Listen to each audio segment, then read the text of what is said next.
Oke, selamat datang semuanya teman-teman di Notif episode ketiga alias nonton nongkrong kreatif episode ketiga. Tapi belum gue record lagi. Udah ding. Recording. Start recording. Start. Alright. Gue akan share screen. Thank you semua yang udah nyempetin waktunya buat datang ke sini. Share.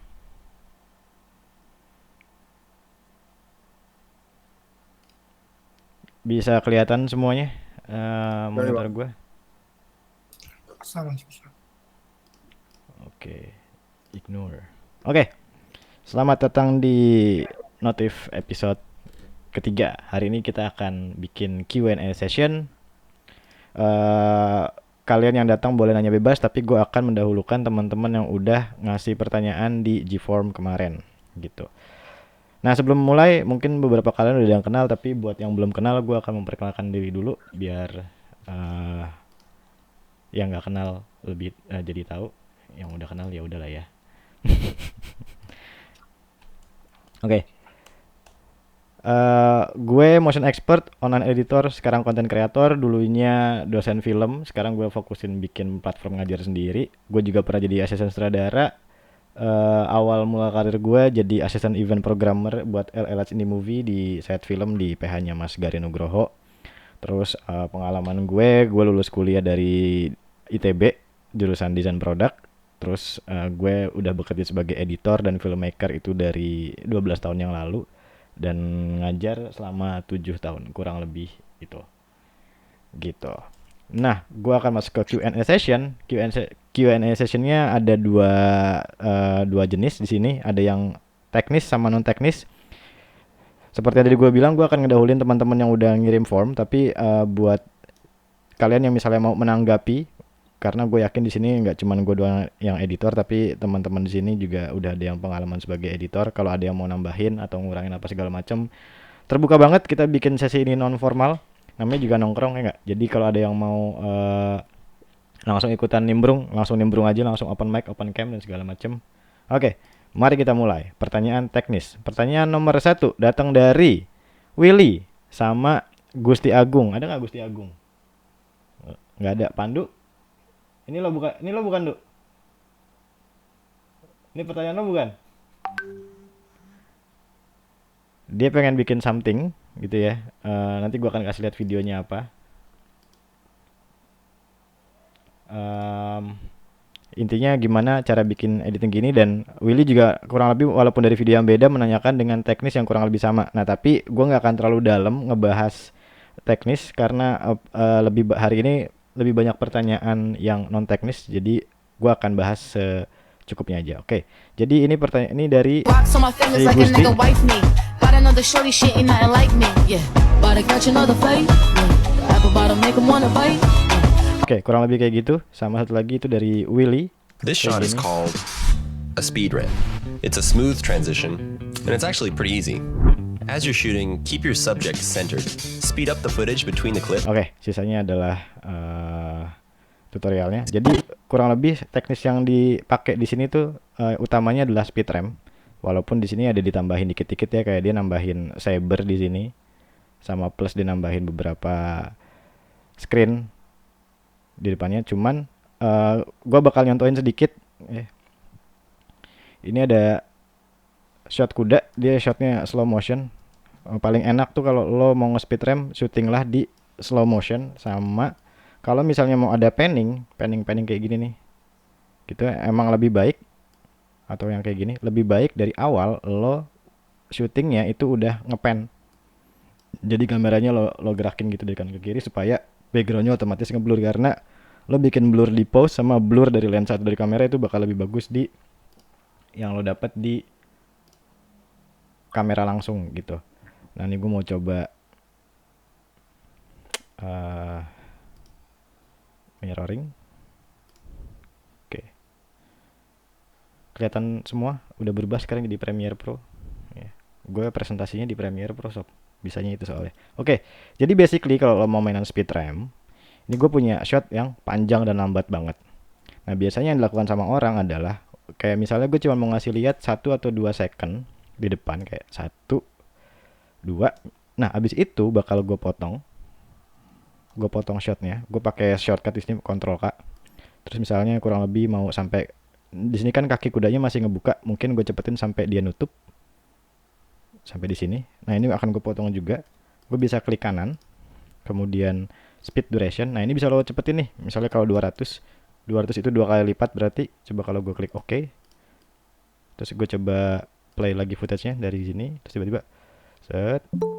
Nah, karena dia speednya lambat banget ya waktu syuting, jadi 200 tuh nggak berasa. Mungkin agak lebih ekstrim, 500 gitu misalnya. Nah, kalau masih kurang ekstrim juga, lo bisa lebih ekstrim lagi kayak misalnya 1000.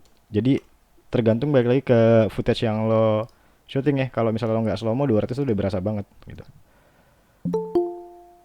Nah, basically kurang lebih speed RAM tuh cuma main kayak gitu aja. Jadi bener-bener cuma mainan. Bagian-bagian yang nggak penting itu kita cepetin gitu. Jadi misalnya dia nggak cepet, cepetin lagi gitu. Atau lo juga bisa pakai tools di sini namanya R itu. Wait, gue sambil admitin orang.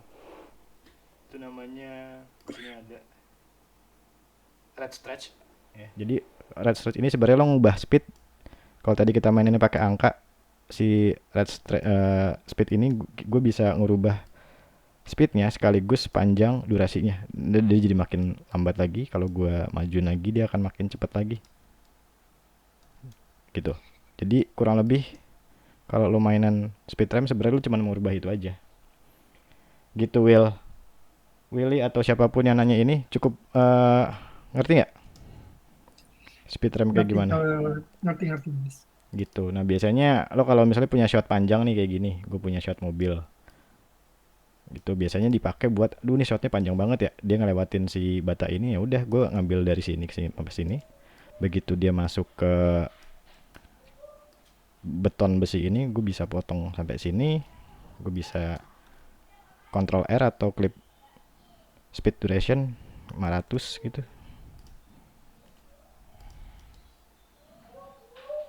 Atau again lagi 1000 karena slow motion.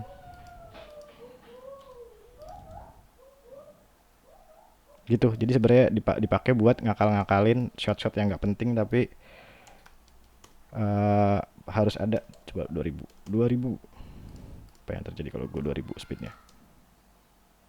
Nah, kayak gitu. Sebenarnya buat ngakalin gitu aja. Ini diakalin untuk misalnya lo punya adegan-adegan panjang tapi secara durasi lo cuman punya pendek gitu. Jadi bener-bener gue cuman kayak misalnya mulai mobilnya dari sini, gue potong. Jadi gue bisa si speed RAM ini sebenarnya dipakai, gue bisa menjelaskan banyak hal dalam waktu yang lebih singkat. Gitu. Nah, kadang lo harus agak sedikit betulin karena ada shot yang berulang. Nah, di sini kayak di sini dia udah sampai sini ya mobilnya, pas di sini dia balik lagi ke sini, lo bisa potong dikit yang di depan supaya sama, jadi nggak patah rasanya. Ini bisa gue panjangin lagi gitu. Cukup jelas ya soal tadi ngomongin speed RAM buat Willy dan Gusti dan Pandu gitu. Orangnya ada nggak sih selain Willy? Kalau nggak ada gue akan continuous lagi. Cukup jelas ya Will ya? Jelas. Ada yang mau lo tanya lagi nggak? Nggak ada, sebenarnya tuh kasih buat link itu doang sih. Yes. Nah, itu juga sama sih kurang lebih. Jadi lo bisa nambahin si macam-macam di After Effects. Oke, kalau nggak ada pertanyaan gue akan lanjut ke pertanyaan berikutnya. Nah, Han ada nggak? Han? Kalau nggak ada, gue akan jelasin juga tapi ya singkat aja. Dia mau nanya kalau nul sama kamera, nul dulu apa kamera dulu? Gue sambil buka After Effects. Biasanya gue ngeset kameranya dulu. Kenapa? Karena kalau misalnya gue udah ngeset objeknya duluan tanpa kamera, terus kameranya gue ganti, misalnya sizingnya dari 50 ke 120, gambar lo pasti akan berantakan. Jadi mendingan setup kameranya dulu, lo taruh objeknya, lo pindahin lagi kameranya, baru lo pasang lagi sih, atau lo tambahin lagi sih objeknya gitu. Ntar gue sambil buka After Effects. Kayaknya bakal lebih enak kalau gue praktekin di After Effects. Dan gue sambil buka project.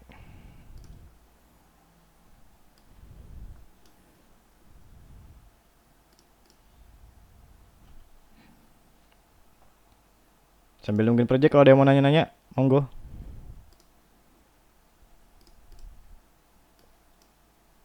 Terbuka buat siapapun yang mau nanya atau mau ikutan nimbrung soal teknis dan non teknis. Teknis dulu deh, kita lagi bahas teknis soalnya.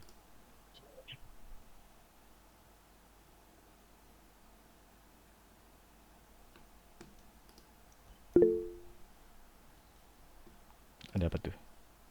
Ada suara apa tuh? Teks ya? Atau ada apa sih? Agung nanya Mas. Mas Agung Pandu mau nanya. Silakan langsung aja. Langsung lo buka mic aja. Suara lu nggak keluar, Gung.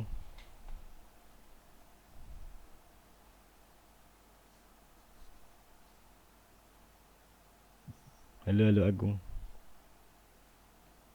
Ya, Agung hilang. Ya biarin, nanti biar Agung nanya lagi, mungkin dia lagi nge-restart koneksinya. Oke, gue coba cari projectnya dulu.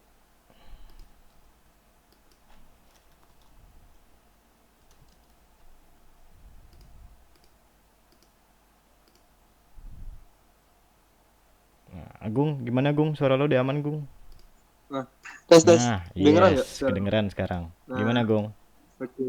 Itu tadi mau nanya untuk Mm-mm. masalah teknik editing. Mm-mm. Sebelum editing ke post processing video dulu. Di situ biasanya kayak susah banget itu buat dapetin biar speed rampingnya itu nyatu di setiap transisinya nanti itu. Mm-mm.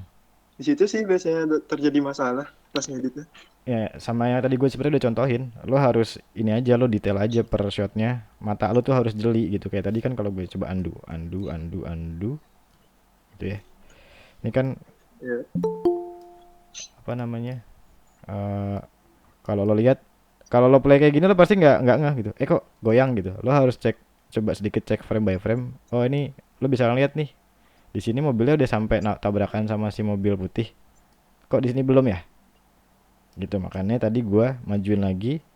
Kira-kira sampai mana? Oh kurang lebih sampai segini. Kalau mau lebih itu lagi, spionnya lo lihat nih. Lo gedein aja gambarnya. Oh spionnya sampai hampir kena si logo Honda. Nah disinilah kurang lebih. Oke.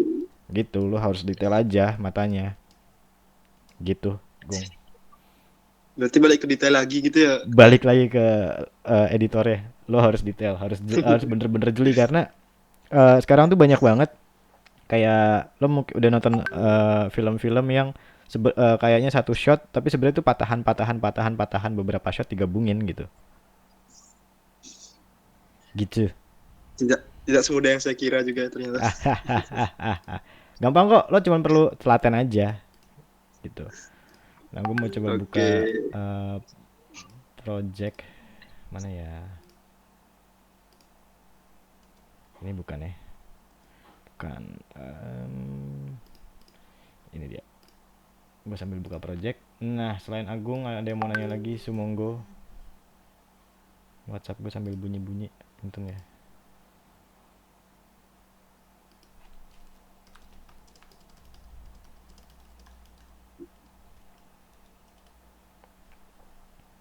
Nah, kenapa ini pertanyaannya si siapa tadi nih? Han kalau nggak salah ya.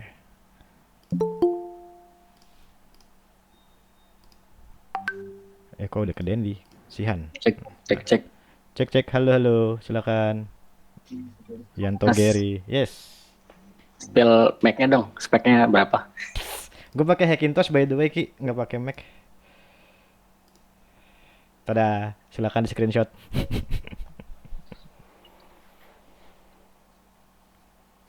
Oh, 32, oke. Sip. Iya, biar ngacir cuy. Cukup ya? Ya, thank you. Ya, kayaknya smooth aja gitu. Iya, karena ya gue kebutuhan kerjanya kayak gitu soalnya. Oke, misalnya gue mau ambil scene ini. Nah ini kan gue pakai kamera ya. Sini pakai kamera, nih ada kamera.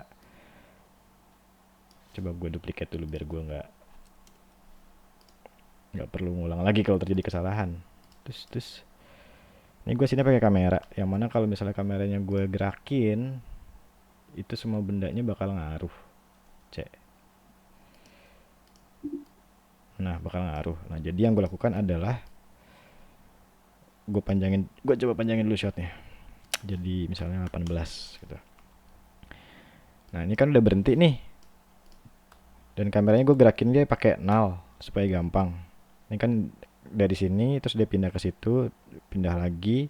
Kalau gue mau pindahin lagi, misalnya di sini, gue mau pindahin si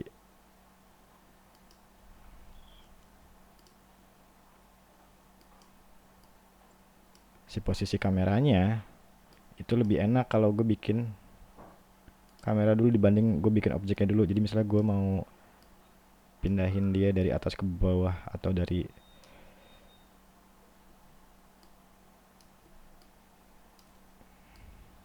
ke situ. Nah, jadi biasanya gue setting dulu di kameranya, jadi habis dari sini terus dia bergerak. Nah, di sini gue baru masukin aset-aset, jangan pegboard dong. Aset-aset kayak misalnya apa ya?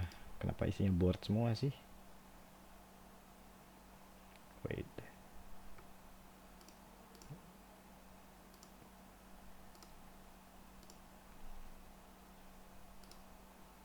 Layer mana layer?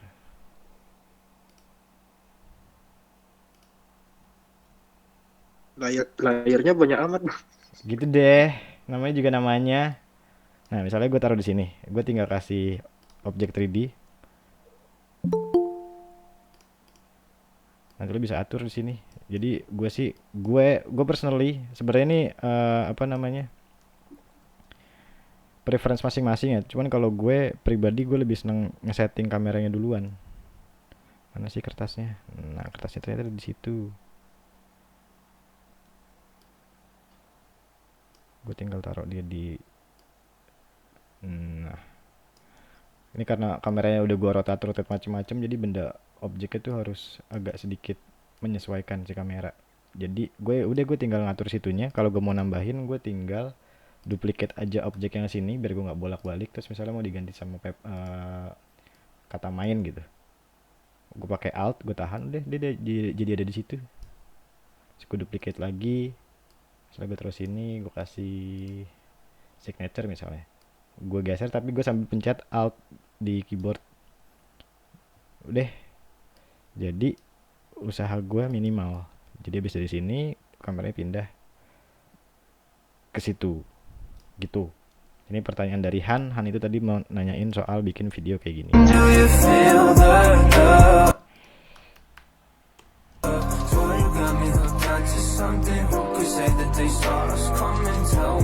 Gitu. Nah, buat bikin si sulur-sulurnya, ada pertanyaan sulur juga tadi ya.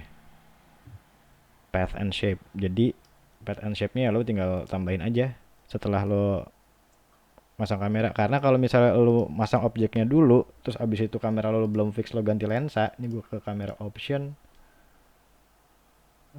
ganti ukuran lensa tuh di mana ya, gue lupa. Composition, sorry, layer, kamera setting. Ini misalnya kameranya gue ganti gitu lensanya. Kalau tadi custom misalnya gue ganti jadi 15 mm. Cedar. Berantakan gambar gue. Ya kan? Gitu. Jadi harus lo fixin dulu kameranya di awal, baru lo masukin si objek satu-satunya.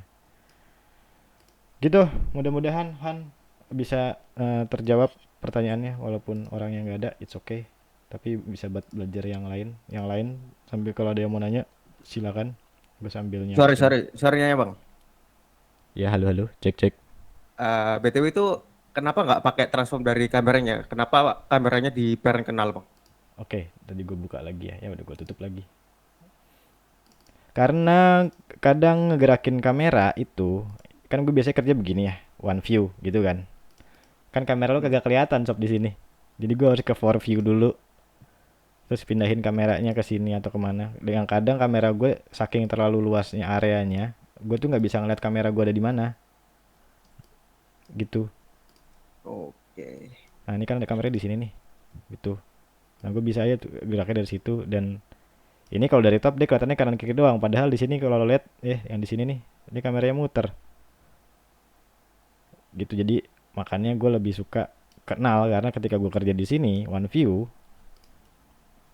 Instead of gue harus bolak-balik ke 3D view, gue bisa gerak-gerakin si nullnya aja di sini, rotationnya kayak, positionnya kayak, depthnya kayak, gitu Jal. Oh, ya, oke Bang. Tapi nullnya ini bahkan nggak gue 3D-in, nullnya 2D. Tuh,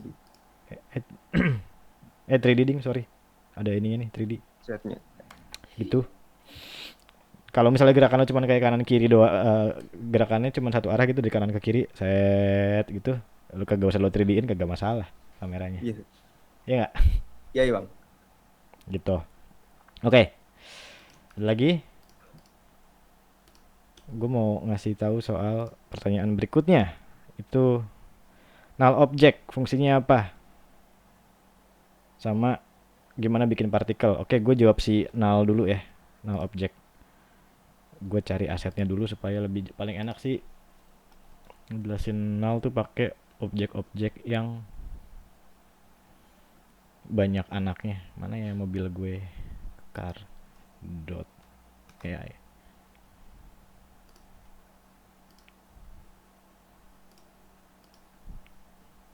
Wait a minute. Sabar ya. Gue nggak punya waktu yang cukup buat nyiapin si asetnya. Punten pisan. Santuy. Standuy.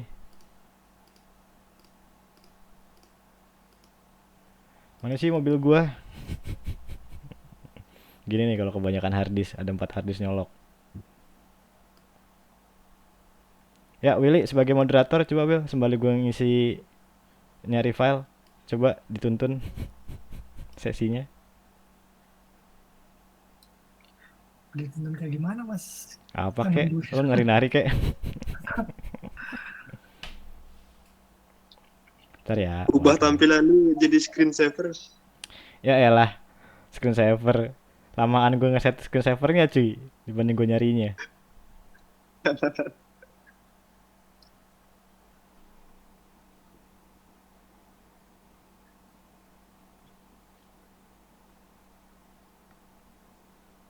Mana ya? Coba baca dulu sih. Car.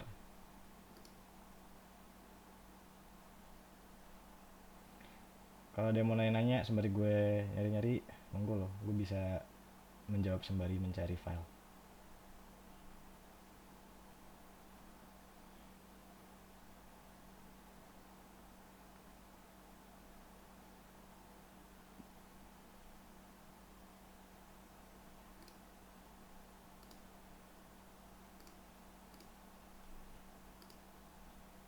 Nah ini dia mobil.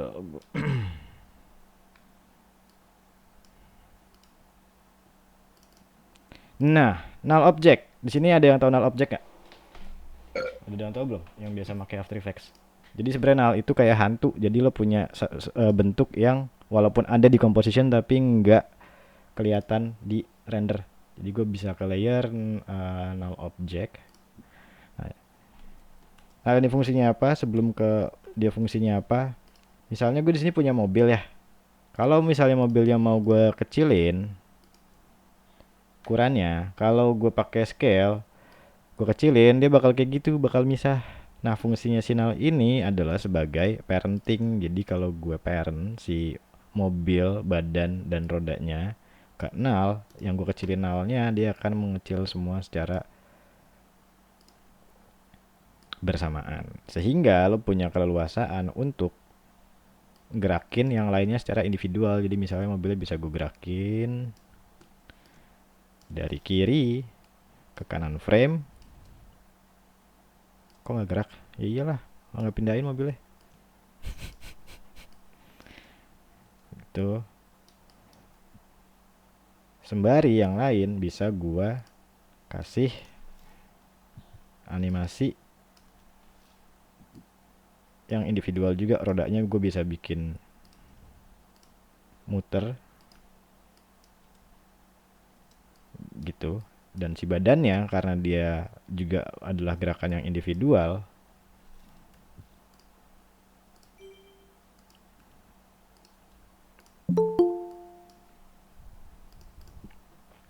karena gerakannya individual, gue bisa bikin si body mobilnya naik turun misalnya. Ram, langsung aja kalau mau nanya Ram. Gak usah raise hand dulu. Jauh, Oke. jauh Sebentar. amat lompatnya atau ke bawah ke atas dikit sih. Jadi bisa kayak gitu. Nah, dan gue bisa misalnya gue looping loop out. Nah, jadi fungsional tuh buat kayak gitu.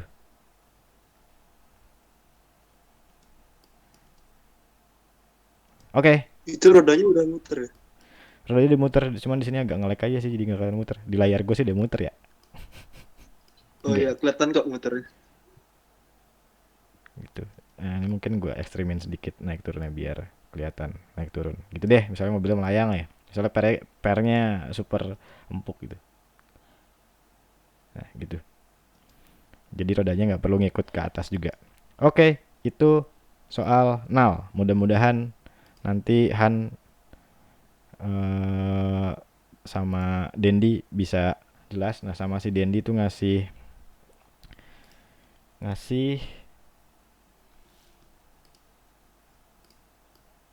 eh, video juga yang mau ditanyain. Videonya itu kayak gini. Bentar. Videonya kayak gini. Wait, sebentar langsung 5. Nah, partikel-partikel kayak gini gue nggak bisa jelasin di sini secara detail ya karena itu bisa makan waktu 1 jam sendiri. Tapi kalau lo mau bikin partikel kayak gini itu istilahnya namanya partikel emitter. Lo bisa ngerjain pakai partikular di Red Giant atau lo bisa pakai particular world bawaan After Effects. Nanti kalau misalnya mau nih gue bisa copy paste, jadi lo pelajarin aja soal, atau lo kalau ke YouTube cari aja namanya particle emitter, itu nanti ada pelajarin kayak video-video yang tadi. Oke, next question. Anton. Ada Anton nggak? Anton nggak ada, tapi dia nanyain gimana caranya bikin teks 3D. Gue akan jelasin dikit juga. Jadi kalau lo bikin teks 3D, ada beberapa step atau cara yang bisa lo pakai. Yang pertama, lo bikin teksnya dulu. Pastinya kalau nggak ada teksnya gimana mau bisa jadi teks. Oke, ini gue hapus aja semua biar lebih cepat. Delete. Atau file new project. Don't save. Yeah.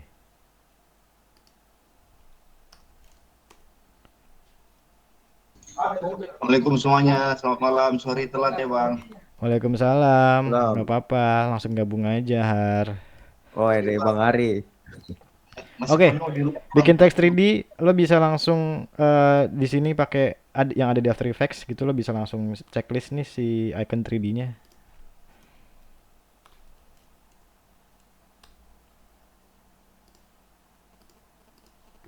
Ini di sini ada icon 3D ya. Nah, kalau di situ lo nanti transformnya itu bisa langsung ke 3D soalnya. Kalau 2D lo cuma punya 2 dimensi. Kalau ini dinyalain nanti rotationnya itu bisa ke 3D gitu. Dan ada material option yang di situ lo bisa nambahin kedalaman. Lo change dulu 3D rendernya. Ini mati karena gue di sini pakai klasik. Gue ganti dulu ke Cinema 4D. Kalau ke Cinema 4D nanti lo jadi punya depth. Tapi kalau lo pakai ini, siap-siap aja itu bakal berat banget. Nah, di sini lo bisa kasih bevel ke dianya. Sorry, extrusion depth. Nah, ini nggak kelihatan kenapa? Karena semua teksnya warnanya putih. Gitu. Lo perlu ngasih lighting dulu, layer new light. Spot misalnya. Gitu, baru dia kelihatan. Atau lo mainin kamera juga. Nah, ini cara pertama, tapi bakal berat banget. Cara yang agak lebih ringan itu adalah lo pakai yang namanya elemen 3D. Lo harus punya plugin gue harus bikin solid dulu. Lo bisa cari di YouTube Element 3D namanya, tutorialnya. Dan gue bisa cari ke Effect and Preset Element. Tapi yang gak enaknya adalah lo harus bayar. Gitu. Nah, di sini gue bisa setting dulu. Lo cek dulu custom layernya, based on text, terus scene setup, extrude. Nah, di sini lo bisa pakai preset yang udah disediain sama Element 3D. Dia mulai dari teksturnya, itu materialnya, atau bahkan jenis teksnya, bevel dan segala macamnya. Nah, ini Element 3D gue pakai buat ngerjain teks-teks kayak buat Falcon, Loki kayak gitu-gitu. Jadi gitu bikin teks 3D. Lo bisa pakai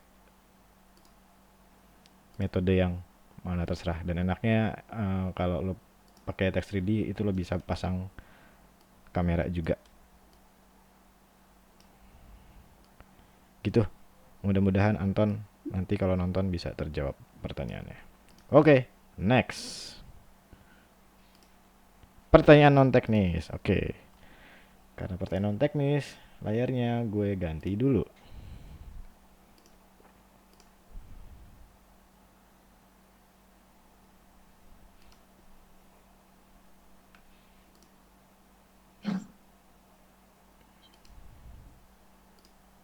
Kayaknya bakal rame nih Mas. Nggak apa-apa, bagus dong kalau rame. Oke. Kok nggak ke-update di sana?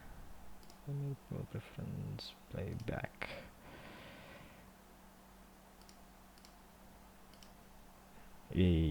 Hello. Ntar ya, biasa teknis. Nah, oke. Pertanyaan non teknis. Pertanyaan pertama datang dari Raihan. Apakah sebagai editor video dan motion harus mempelajari basic 3D Blender juga? Jawabannya enggak. Tapi kalau lo menguasai basic 3D, apalagi menguasai intermediate sampai expert 3D, Blender, Cine 4D, atau apapun 3D Max itu bakal lebih baik dan menambah nilai lu sebagai motion designer. Karena motion designer sendiri ada dua jenis. Ada banyak jenis sebenarnya, tapi kalau lo mau generalin itu ada dua. 2D motion designer sama 3D motion designer gitu. Jadi kalau lo nggak mau belajar 3D ya udah lo fokus di 2D motion designer. Gitu. Ada nggak Raihan? Kalau ada boleh nyaut, kalau nggak ada ya nggak apa-apa. Kita terusin ke next question. Gitu Han. Oke, berikutnya. Adain acara bikin film bareng dong bang. Oke, tenang. Ini udah gue planning tapi jangka panjang, karena untuk bikin film itu bukan sekedar ngumpul-ngumpul yang simple, tapi butuh kru yang banyak, butuh cerita yang bagus, butuh talent, butuh alat dan segala macam, yang mana udah gue rencanain. Tapi dalam jangka panjang itu nanti notif ke depannya. Di sini siapa yang anak-anak notif, coba nyaut. Nyaut. Gue. Saya mas. Coba ada berapa orang? Ada Willy, ada Hari, ada Rama, siapa lagi? Ada Ulit. Oke. Sebut nama gue bang. Gue masuk ya. Panjang.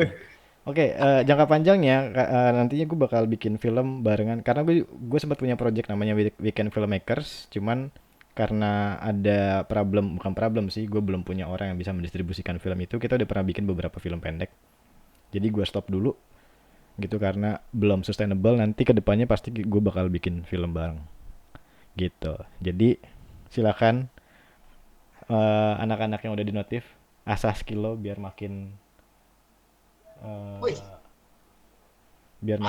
skillnya. Kalau lo sudah mumpuni pasti bakal gue ajakin. Ini yang raise hand, Rama sama Fatih, lo mau langsung nanya, open mic aja langsung, karena gue nggak bisa ngelihat layar yang situ. Langsung diturunin tangannya. Oke, jadi itu ya pertanyaan buat Rafa. Tih, lo mau nanya aja Tih. Lagi di luar gue bang. Sorry bang. Oke. Gue nyimak dulu. Siap. Lo kalau mau nanya di teks juga nggak apa-apa, ntar gue baca. Ram, lo mau nanya apaan Ram? Siap bang. Rama. Oke, Rama ntar aja, karena Rama juga punya pertanyaan di sini yang nanti bakal gue jawab. Oke, gitu ya. Rafa, mudah-mudahan lo ntar kalau lo hadir kita bahas, kalau enggak ya sudah, gue ke next question.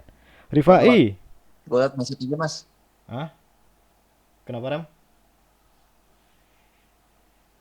Gue lewat message aja. Di rumah lagi nggak kondusif, rame. Yes, santai. Oke, Rifai, langkah awal untuk editing apa aja sih untuk pemula? Berdoa dulu sob. Nggak ding. Ini, lo pahamin dulu fundamentalnya. Jangan fokus lo ke software atau alat. Sama fokus sama sumber daya yang lo punya dulu gitu. Jadi kebanyakan sekarang orang-orang itu terlalu fokus. Aduh, gue nggak punya alat, gue cuma punya handphone. Ya lo pakai aja handphonenya, nggak apa-apa. Karena gue dulu belajar juga alatnya minjem semua. Gitu. Setuju nggak yang lain? Atau ada yang punya pengalaman nggak bagian sini nih? Ijal mungkin Jal? Setuju sih Itu bang. bang. Pertama dulu masih sering-sering nyewa alat. Iya kan. Bahkan sekarang kalau lu punya handphone, lu udah bisa ngedit sekarang. Ya nggak sih?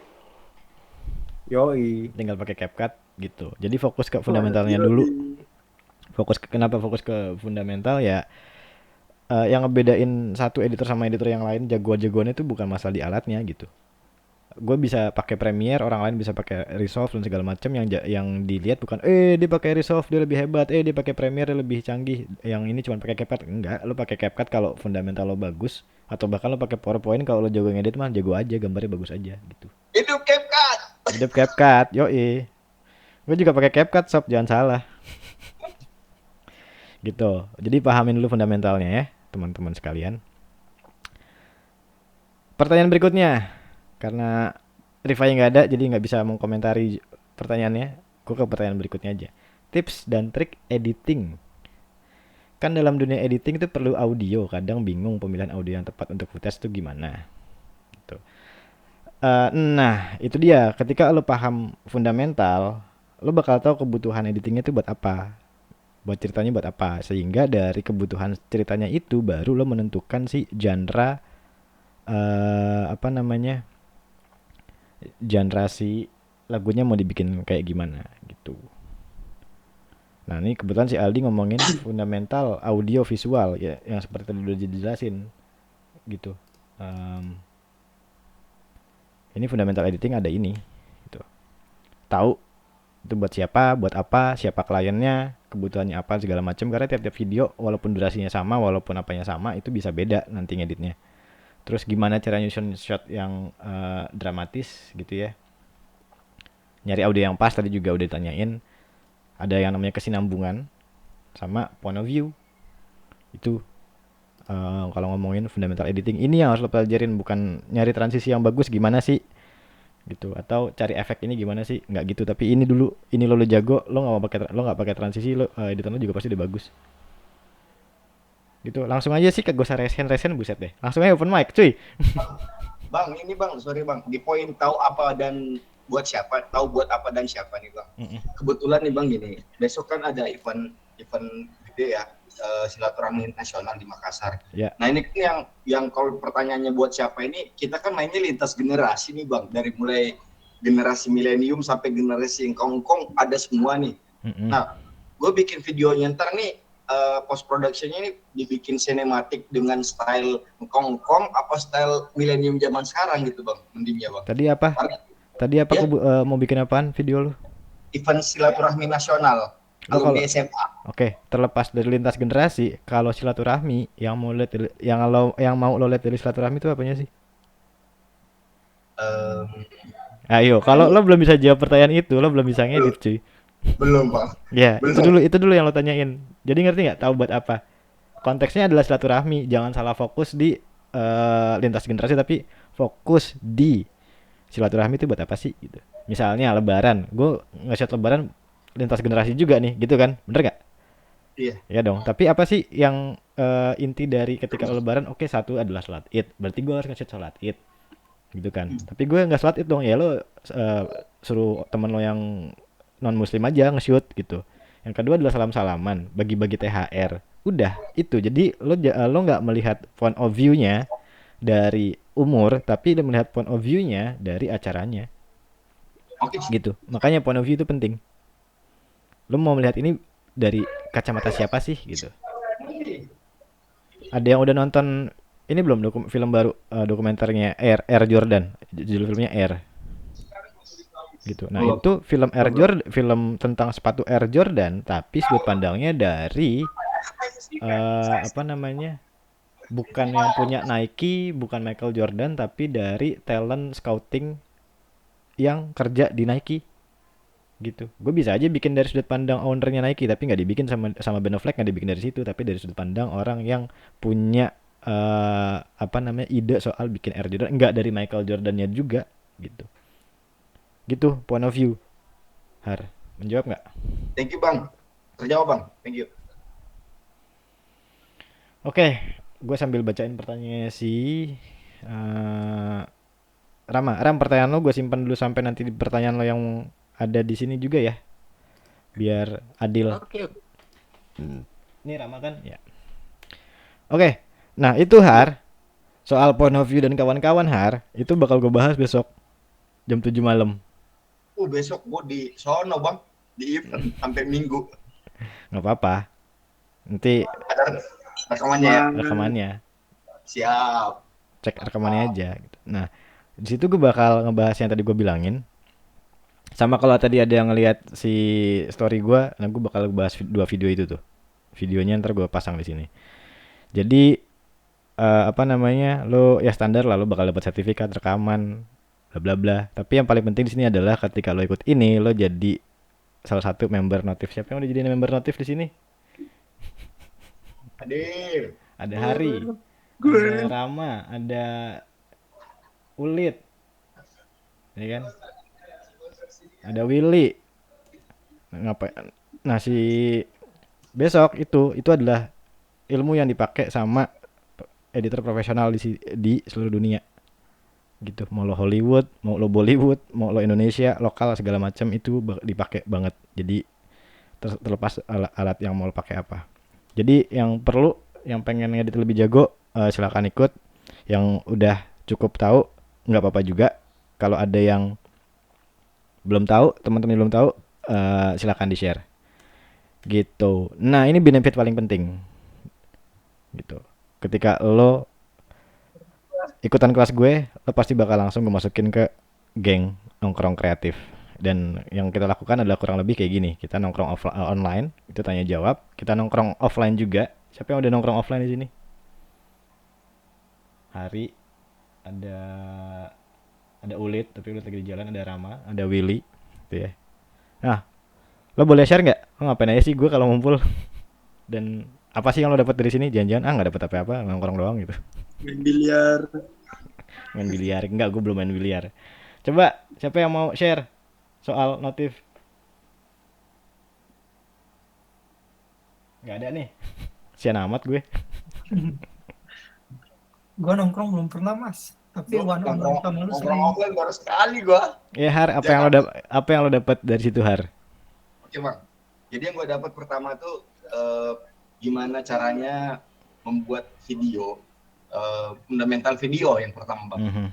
Terus kemudian yang kedua gimana caranya tuh mengkategorikan klien waktu itu, kalau nggak salah dibahas. Ya. Terus yang ketiga bagaimana prepare kita buat pengen produksi film, tapi harus realistis ya, kalau misalnya budgetnya nggak cukup ya jangan dipaksain lah gitu.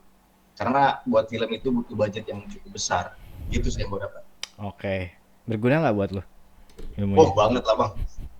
Jadi makin realistis gue Bang. Gitu. Ram, lo mau ngomong mau apa Ram? Tangan lo di atas mulu Ram dari tadi Ram. Ini di atas gue ya? Oh, diturunin gitu caranya. Gue baru tahu. Ram, mau share apa yang lo dapat di notif?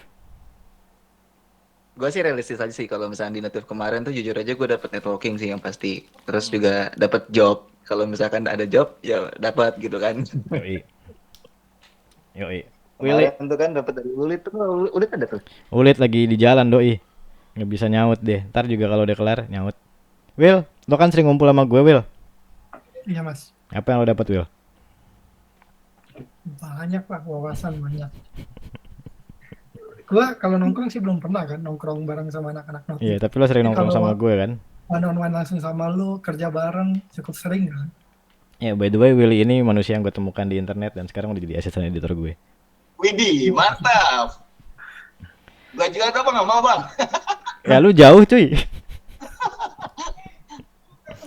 Oke, kurang lebih gitu ya. Jadi kalau lo ikutan kelas gue pasti bakal nongkrong, kita bakal sering nongkrong bareng gitu.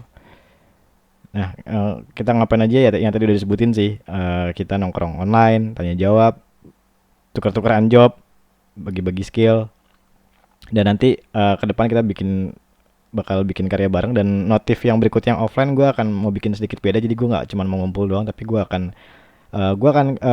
sewa satu ruangan, dan gue akan coba bikin challenge di After Effects. Jadi yang mau ngerjain motion, yang mau fokus di motion, silakan bawa laptop dan siapin After Effects. Gue bakal bikin satu challenge di sana. Jadi kapannya tungguin aja gitu. Oke? Oke, adain di Bali dong bang, biar gue nggak jauh-jauh keluar Bali. Ongkosin ya. Waduh. Enggak, kalau lo bisa ngumpulin banyak orang di Bali, gue sih mau aja ke Bali. Gitu. Jangan gue ke Bali cuman ketemu lu doang, Du. Kumpulin manusia-manusia di Bali yang mau belajar, gue mau datang ke sana. Gitu. Siap, gue kumpulin nanti ya. Oke. 10 pemuda. 10 pemuda. Makassar, Bang. Makassar. Nah, kalau Makassar, Har, lo ongkosin gue ke Makassar lah, Har. Boleh. Jawabannya sama kayak Pandu. Lo kumpulin aja manusianya gitu. Kalau gue cuma ngajarin satu orang doang, ya zoom aja kalau cuma satu orang gitu. Tapi kalau misalnya banyakan gitu, mau di Bali, mau di mana, gue samperin asli. Siap. Gitu. Gue mulai ikutan enggak besok, Gung? Semoga ya, soalnya besok ada agenda sekolah juga. Oh, lo masih sekolah. Lo yang baru 16 tahun itu ya? Iya, 16 tahun. Gak apa-apa cuy. Makin muda lo belajar, makin cepet, makin gampang masuknya gitu. Oke, itu kurang lebih soal notif ya. Gue lanjut ke pertanyaan berikutnya. Nah, jadi ini kalau yang mau join, butuh ilmunya silahkan join. Tapi kalau belum bisa, ada jadwal atau segala macam, it's okay. Share juga buat teman-teman lo yang perlu ilmu itu. Gitu. Nah, ini dia. Ram, lo punya 2 pertanyaan nih, Ram. Ya kan? Yang lo share di teks sama yang lo share di Google Form. Gue nggak mau ngejawab 2 pertanyaan dari satu orang karena nggak fair buat yang lain. Lo pilih pertanyaan yang mau lo jawab yang mana?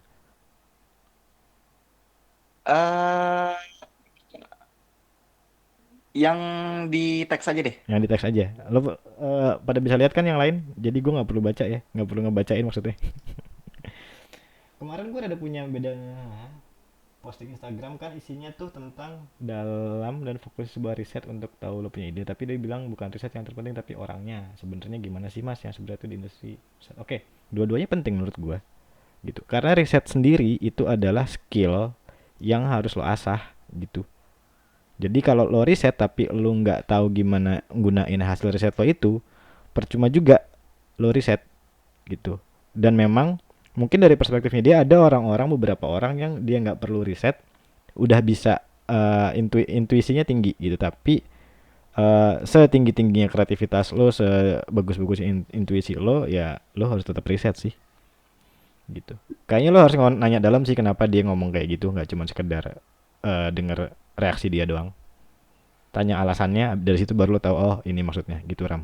Lo kalau ngobrol sama orang ketika ada sesuatu yang sekiranya bertentangan sama lo tanya aja alasannya kenapa.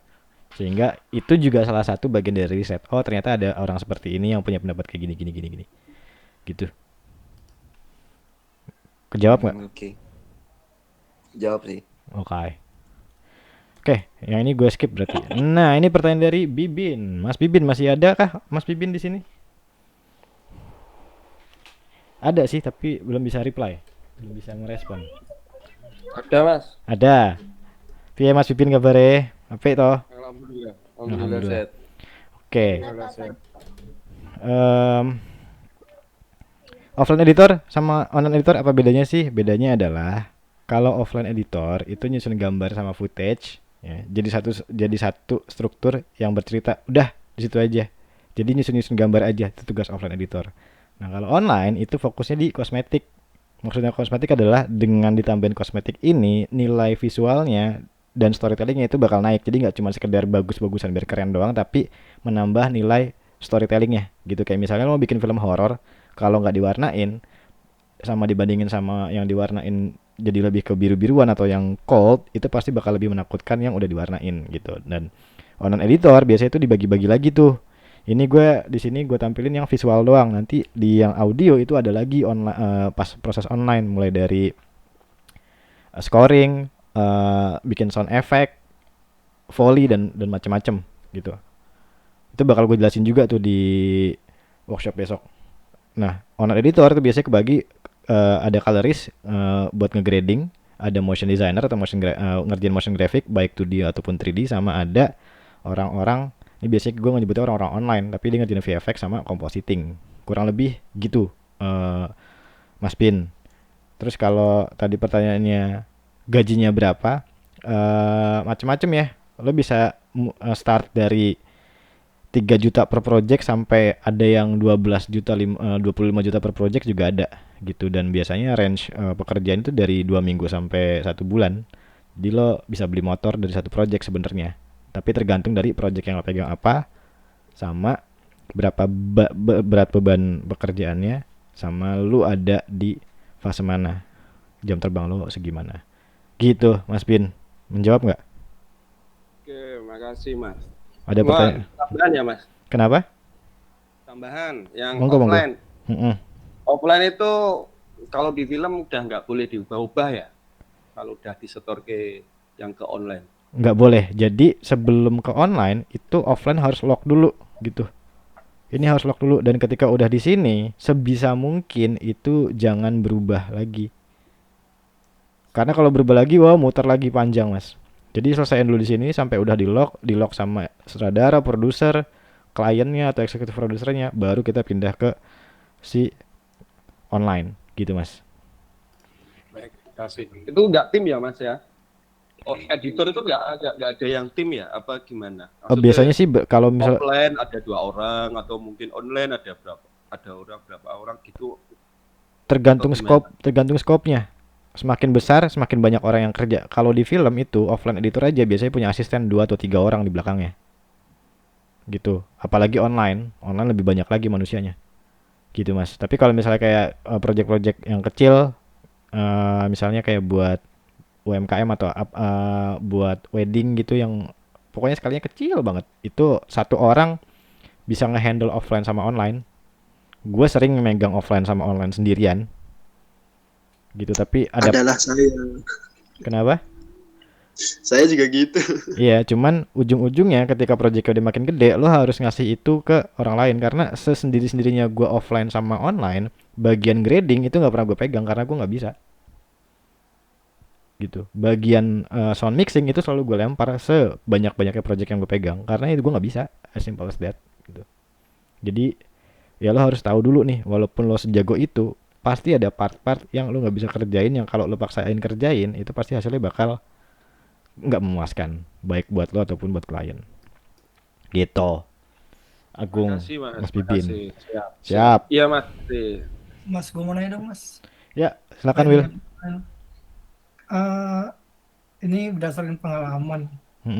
Sebulan yang lalu lah gue gue bantu offline di Visinema, film pendek. Ya. Nah, biasanya kan gue selalu kasih musik buat guide untuk gue dong. Ini menjadi perdebatan sih di sana. Kalau di sana itu namanya audio udah urusan online. Lu hanya ini. Nah, sementara yang selama ini gue kerja, gue selalu pakai musik namanya offline, gue buat bantu mood audio. Nah, itu gimana Mas? Yang mana yang benar kira-kira? Again, jawabannya ini masih jadi perdebatan juga bahkan di Hollywood gitu. Di Hollywood ada istilahnya namanya temp music atau temporary music gitu.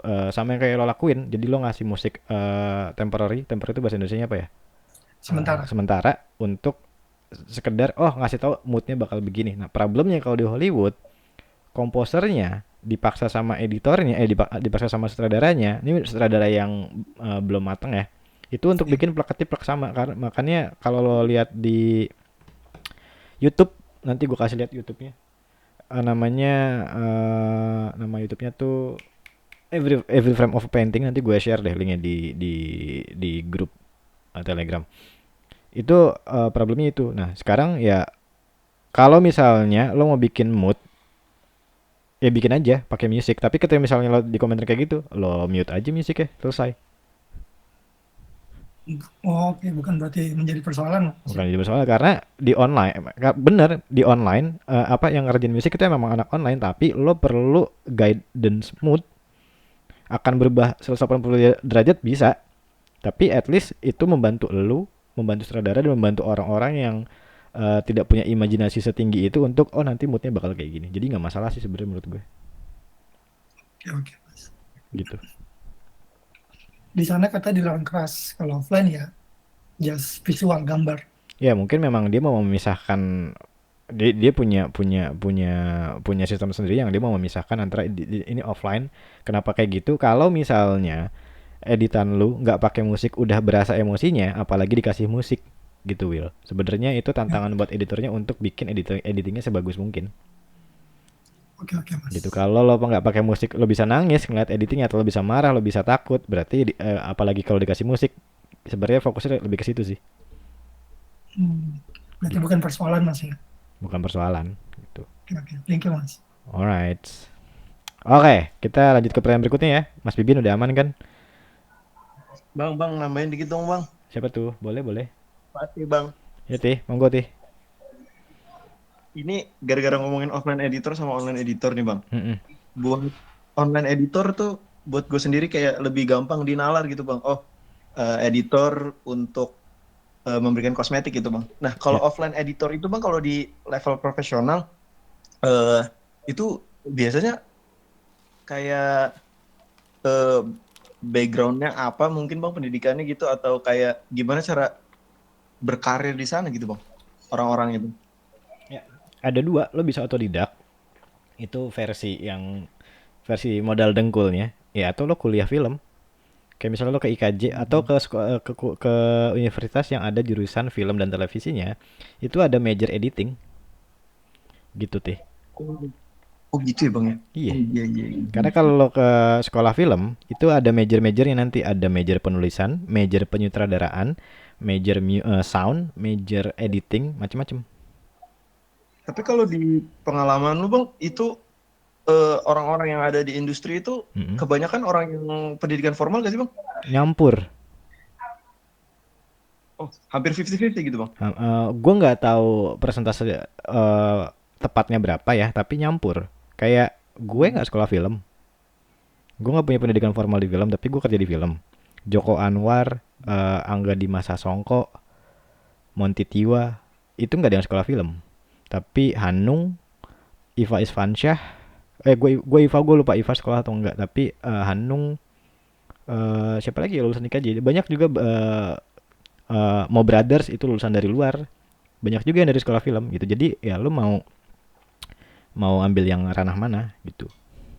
Yang jelas kalau lo kuliah akan lebih banyak dapat koneksi untuk ke arah sana, karena dosen-dosennya biasanya adalah praktisi film gitu. Gitu. Cukup?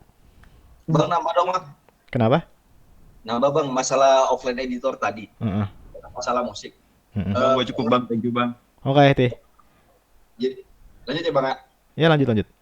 Nah, terkait masalah musik atau background bang, lu pernah nggak sih dapat pengalaman tuh, jadi yang nentuin musik atau backgroundnya tuh dari klien gitu bang, sementara kan kita yang nyusun footage-nya itu sehingga menjadi struktur yang bercerita itu kan punya mood sendiri buat musiknya gitu bang kan. Nah, cara ngadepin klien yang seperti itu gimana bang, kalau sama bang? Caranya adalah lo harus tahu dulu editing lo adalah music based nggak gitu, karena ada editing yang ngikutin beat musik, ada yang enggak gitu. Lo harus tahu itu dulu yang pertama. Kalau misalnya lo sudah tahu itu, biasanya yang kita lakukan adalah kita pilihin musik. Kita milih musik dulu nih. Misalnya biasanya gue ngasih pilihan tuh antara 3 sampai 5 selalu ganjil. Tapi biasanya gue kasih tuh 3. Satu yang gue jagoin, 2 sampah biasanya. Oke. Gitu. Itu gue kasih dulu ke klien. Kalau udah dia approve, baru gue ngedit. Kalau misalnya editannya music base atau audio base, tapi kalau misalnya enggak, gue ngedit aja dulu. Jadi paralel. Gue ngedit sambil approval si musik. Begitu musik di approve, baru gue masukin ke editing. Kalau nggak musik base, tapi kalau harus ngikutin beat, gitu ya, musiknya harus di approve dulu. Oke, berarti intinya kalau non music base kita nggak perlu pusing-pusing bang ya? Nggak perlu pusing-pusing. Musik base kita lempar option ke klien dulu 3 sampai 5 lah gitu ya. Yes, jadi segala sesuatu yang sifatnya harus melewati persetujuan klien, tungguin dulu approval mereka baru lu jalan step berikutnya. Oke, siap Bang. Thank you Bang. Gitu. Gitu. Oke, aman? Offline and online? Aman Bang, aman. Aman. Ada Tri nih baru join. Tadi kayak lu udah ada Tri. Oke, lanjut ya. Pertanyaan berikutnya dari Edgar. Ada nggak Edgar di sini? Udah lo. Iya, Halo Edgar. Halo, Edgar nanyain soal gimana workflow dari motion graphic yang megang klien gede kayak Marvel, iklan TV, Disney, bla bla bla. Oke. Dan prosesnya jadi ada 2 pertanyaan ya, gimana? Yang pertama adalah workflow, yang kedua adalah cara dapetin kliennya. Oke. Workflow. Ini biasanya ketika ada job masuk atau tawaran job masuk, yang gua akan tanya brief sejelas-jelasnya. Biasanya beban project mau bikin apaan, durasinya berapa, mau buat apa, buat TV kah atau buat digital doang atau buat dua-duanya atau mau buat iklan di bioskop, itu beda-beda. Terus minta referensi, selalu minta referensi gitu. Nah itu bakal nentuin ke timeline yang lo perlu kerjain berapa, sama ini bisa gue kerjain sendiri atau gue perlu nyusun tim ya gitu ya. Nanti akan berpengaruh ke budget atau harga ketika lo udah tahu semua itu. Pokoknya ketika ada pertanyaan di kepala lo menyangkut apapun itu, kayak tadi Hari nanya, jangan asumsi, tanya sama kliennya gitu. Dan jangan pernah tergoda sama terserah lu deh, bagusnya lu aja. Jangan pernah tergoda sama yang kayak gitu, karena lo siap-siap dapat revisian tanpa batas. Gue sering kayak gitu Bang selama di Makassar. Ya. Sering banget. Jangan tergoda sama klien bilang terserah lu mau kayak gimana. Kalau misalnya klien kayak bilang kayak gitu, pastiin lo bilang lo yakin bakal mau terima apa yang gue bikin tanpa ada revisi apapun. Kalau dia bilang iya, catat di kontrak, lo kerjain. Itu perlunya kontrak ya Bang ya. Siap. Ketika udah di link harga, baru lo di link kontrak gitu. Kayak misalnya pembayarannya berapa, kapan, segala macem, prosesnya gimana gitu. Nanti gue kasih lihat sedikit, ingetin gue ya, gue suka lupa soalnya. Di ending mungkin gue kasih lihat sedikit soal gue nggak bikin kontrak yang pasal 1 pasal 2 kayak gitu, nggak bisa. Tapi gue punya terms and condition di di quotation yang gue kasih ke klien gitu. Gar, cukup jelas nggak workflow? Ada yang mau tanya nggak workflow dulu nih? Jelas Bang, jelas. Biasanya timeline tuh yang buat tuh klien atau kita yang buat? Bisa dua-duanya, tergantung dari projectnya. Kadang gue terima project, mas gue harus bikin kayak gini-gini buat tayang hari ini atau buat tayang tanggal sekian, ya gue harus menyesuaikan gitu. Kayak misalnya, mas tapi timelinenya cuma 3 hari, ya bisa, tapi gue harus banyak tim di belakang gue yang ngebantuin ini gitu. Mas lo bisa bikin editan 1 hari nggak? Bisa, tapi gue akan bikin pasukannya 10 orang gitu misalnya. Tapi kalau lo tahu 10 orang, harganya naik apa turun? Naik. Itu dia. Itu timeline bisa dari kedua belah pihak. Gitu. Oke. Paham. Thank you, Bang. Kadang bisa kita yang nentuin timeline ketika kita butuh buat bulan ini sih, tapi belum tahu kapan. Ya sudah, ini timeline gue begini. Intinya gitu. Selalu ditanyain, selalu diperjelas maunya kayak gimana. Siap. Alright. Nah kalau workflow udah jelas, gue akan pindah ke pertanyaan lo berikutnya, gimana cara dapetin klien. Bentar.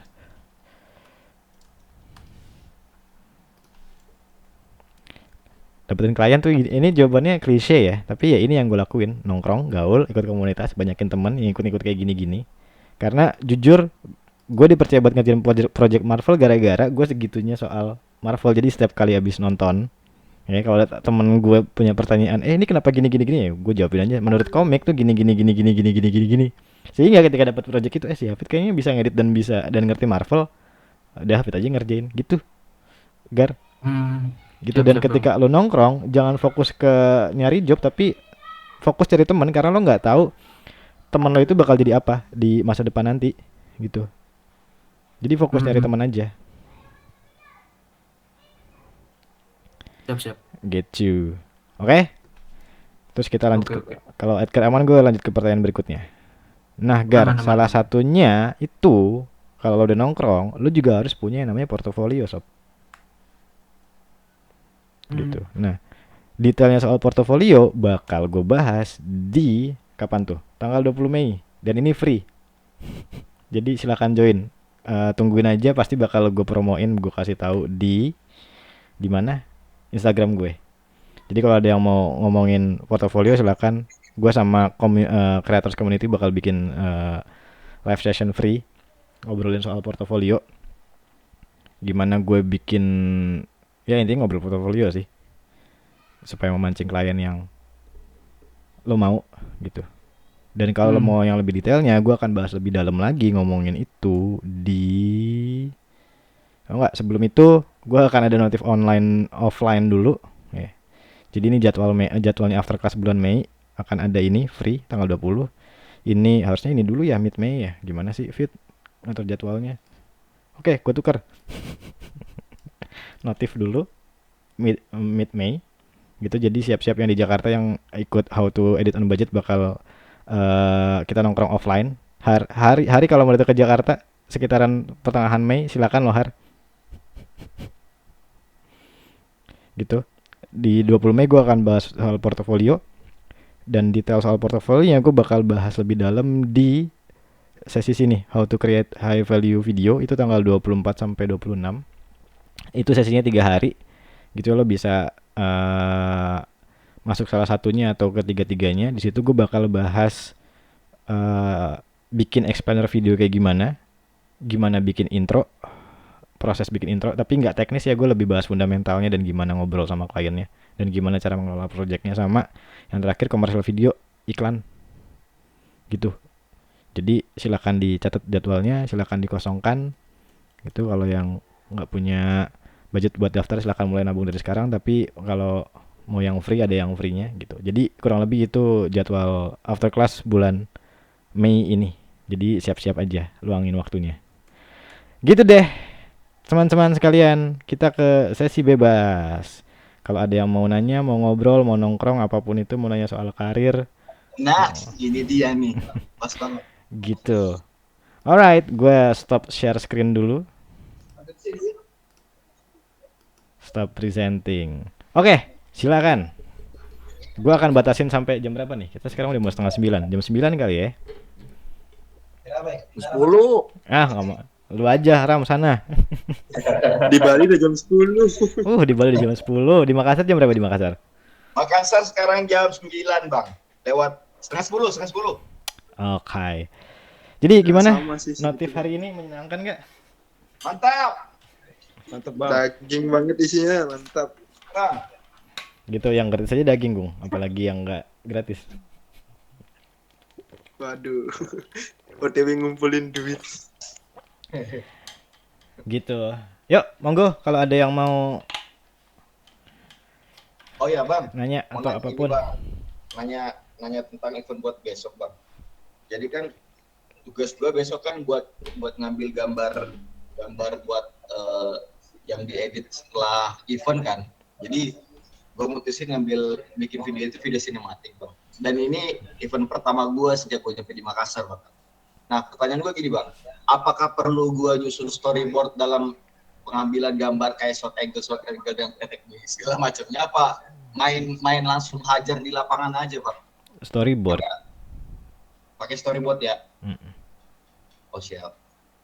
Karena ya gitu dia, takutnya begitu nyampe lapangan kesibukan sendiri nggak jelas, terakhir nggak ada yang beres jadi ambil gambarnya. Iya, gitu. Dan gini, kalau lo pakai storyboard atau kalau lo punya storytelling atau lo punya poin-poin apa aja yang harus lo ambil, lo akan ngambil gambar secukupnya. Jadi ketika ngedit lo nggak pusing aja ini apaan banyak banget gue ngambil ini ya, padahal nggak penting gitu. Dan lo pusing, aduh ini bagus gitu. Iya. Gue patokan sama rundown aja ya, Bang, ya kali ya. Ya lo cek aja, di sini acaranya ngapain. Misalnya acaranya adalah gue nggak tahu acaranya ngapain, misalnya siraman. Ya lu nggak usah ngambil shot penonton atau audiens pas siraman. Ya ambil siramannya aja gitu loh. Ambil bunganya, ambil airnya, ambil pengantennya. Oke. Ngambil ininya nggak, ngambil orang tuanya nggak? Ya nanti pilihan, tapi fokusnya ke siramannya. Lo kan udah dapet rundownnya. Dari rundown itu lo bisa, oh ini fokus nih acaranya tuh ke sini gitu. Kalau ada acara yang kira, ini acaranya ngapain ya gitu, gue nggak tahu. Lo tanya sama kalian ini acaranya ngapain aja sih gitu. Fokus dari acara ini ngapain gitu. Sehingga point of view lo jelas dan lo nggak serabutan ngambil gambar. Siap bang. Gitu. Ini pada mati semua kameranya. Ada bobo ya? Ya sudah kita udahin saja kalau gitu. Dadah. Gue nyimak aja. Bang Jal langsung off cam tuh Bang Jal tuh. Bang Jal apa kabar Bang? Alhamdulillah baik bang. Siap. Maaf lahir batin ya semuanya teman-teman. Nah, Terima kasih semua bang. Oh iya, maaf lahir batin cuy. Kenapa gue nggak taruh di depan ya? Maaf lahir batin teman-teman. Gitu. Siapa lagi yang mau berdiskusi atau kalau ada yang mau memberikan atau berbagi ilmu kayak Kang Uki nih. Kang Uki juga pengalamannya udah banyak nih. Monggo loh Kang. Saya masih biasa aja. Biasanya yang ngomong-ngomong biasa aja luar biasa tuh isi dalamnya.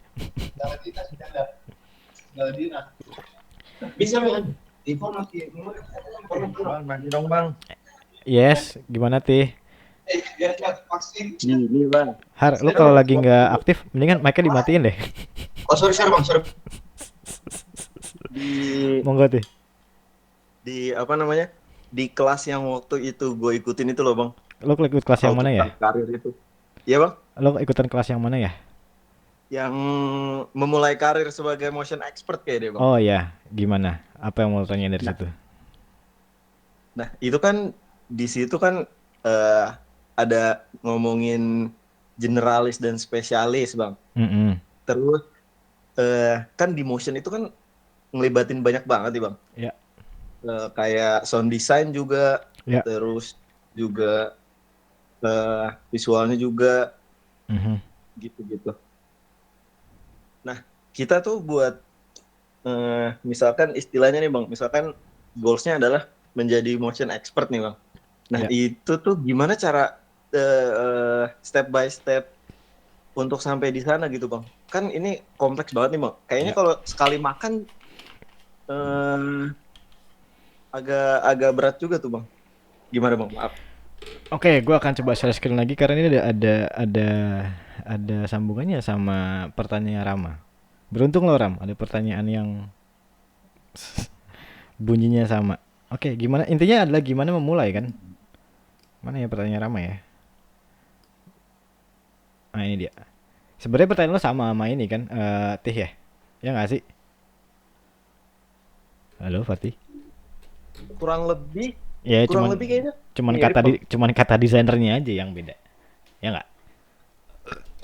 Kan? Oke bang, gue mau dengerin dulu tapi bang. Iya. Gimana cara menjadi desainer atau motion designer yang beneran? Atau gimana menjadi profesional? Intinya kan gitu. Ya, ini salah lagi nih. Harusnya kata pemula itu ada di sini, Cok. Sob, anggap aja bener ya. Jadi ini adalah pemula. Lo udah nonton How to Train Your Dragon kan? Ada udah nonton How to Train Your Dragon? Udah dong. Tahu dong ini hiccup. Hiccup bang. Iya. Gimana sih hiccup yang manusia paling cupu sedunia gitu kan? Bisa menjadi hiccup yang Dragon Rider Legend gitu.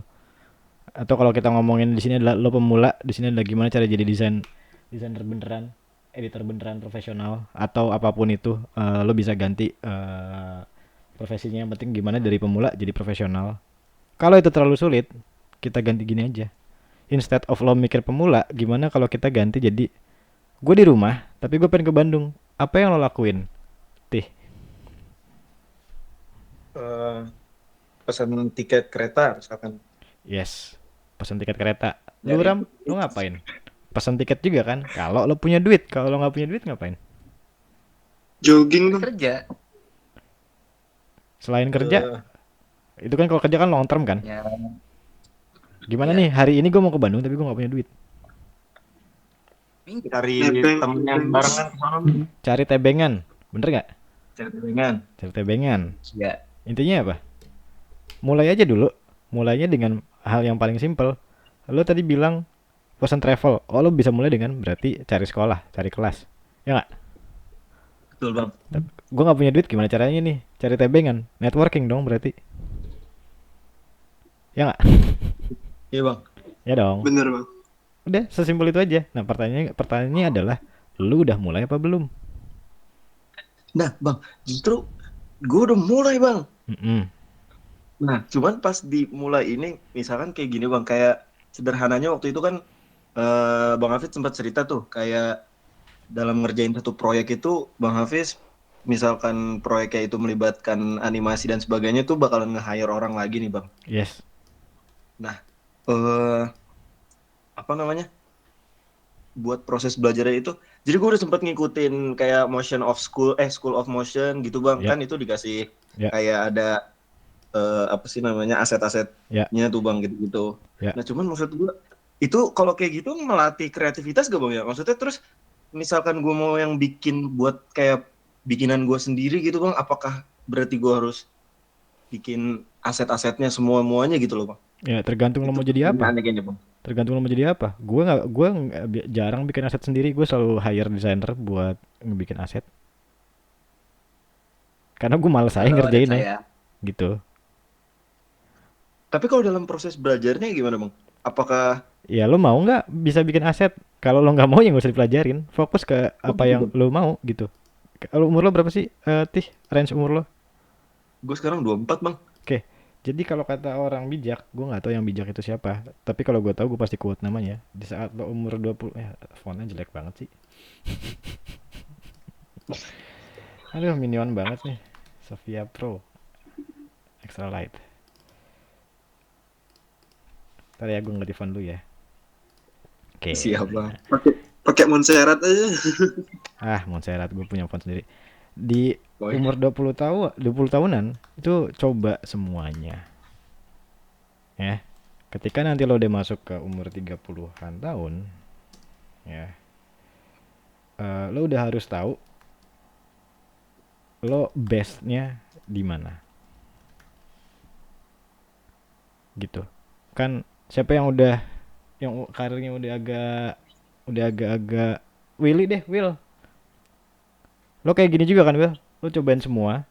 Ketika lo cobain semua, lo tahu ternyata gue sukanya di sini dan gue jagonya di sini. Bener nggak? Bener. Nah, lo harus tahu itu, Tih. Lo cobain aja dulu semuanya. Sekarang lo udah tahu belum lo sukanya apaan? Kalau belum tahu, cobain aja semuanya. Ntar di tengah jalan pasti lo bakal ketahuan. Gitu. Oh, ternyata gue nggak suka bikin aset. Gue sukanya cuman langsung di After Effects. Atau ternyata gue nggak suka bikin After Effects pakai yang angka-angka gitu, pakai keyframe. Gue lebih suka gambar manual digerakin. Lo bisa jadi 2D cell animator. Itu motion graphic juga. Gitu. Nanti kalau udah lo di yang 40 tahunan itu making money dari the bestnya itu. Gitu.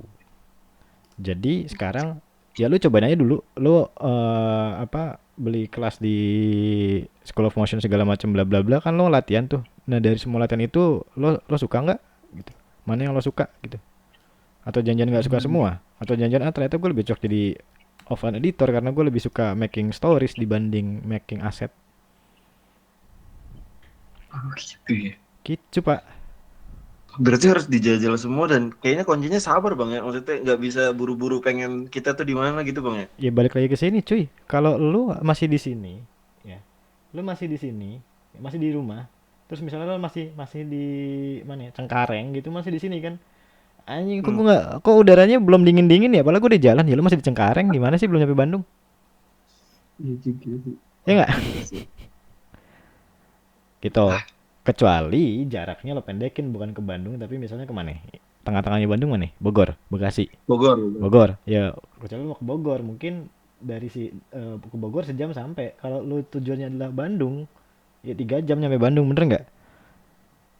Bisa nggak 1 jam? Bisa kalau lo punya mesin pesawat pribadi gitu, helikopter, terus bisa lo sejam ke Bandung. Tapi lo punya privilege itu nggak? Ya berarti lo harus 3 jam. Itu kalau naik travel gitu kan. Kalau lo naik motor lebih cepat gak sih sekarang kalau naik motor lewat puncak? Ada yang pernah mau motoran ke Bandung nggak? 4,5 jam. Oh, lebih lama malah kan? Lebih lama bang, lebih capek juga bang. Lebih capek. Nah, lo harus lihat nih, yang lo kejar itu sejauh apa, yang lo punya itu apa. Kalau lo jalan kaki ke Bandung, ya nyampe, tapi sabar aja. Gitu sob. Jadi jangan menilai stage lo sekarang di tujuan akhir lo. Lo ngecek aja sekarang gue udah sampai mana sih. Cara ngeceknya lo udah berkembang atau belum. Coba lo cek karya lo hari ini sama karya lo setahun ke belakang. Ada perbaikan nggak? Ada peningkatan nggak? Kalau ada peningkatan, tenang men. Lo sudah di jalan yang benar menjadi seorang motion designer yang beneran. Gitu. Siap bang. Terima kasih bang. Sangat mencerahkan. Gue 24 tahun, gue belum punya duit buat makan bulanan sob. Ada sih. Gaji gue 24 tahun itu sebulan 1.250.000. Segitu bang. Berapa bang? Gaji gue umur 24 tahun itu 1.250.000. Tuh, jadi kalau sekarang alhamdulillah. Alhamdulillah. Berapa tahun gue sampai alhamdulillah? 10 tahun plus. Ngomong-ngomong gue pengen di spill dong bang, gaji di Marvel berapa waktu itu bang di Marvel? Cukup lah Har. Alhamdulillahin aja Har.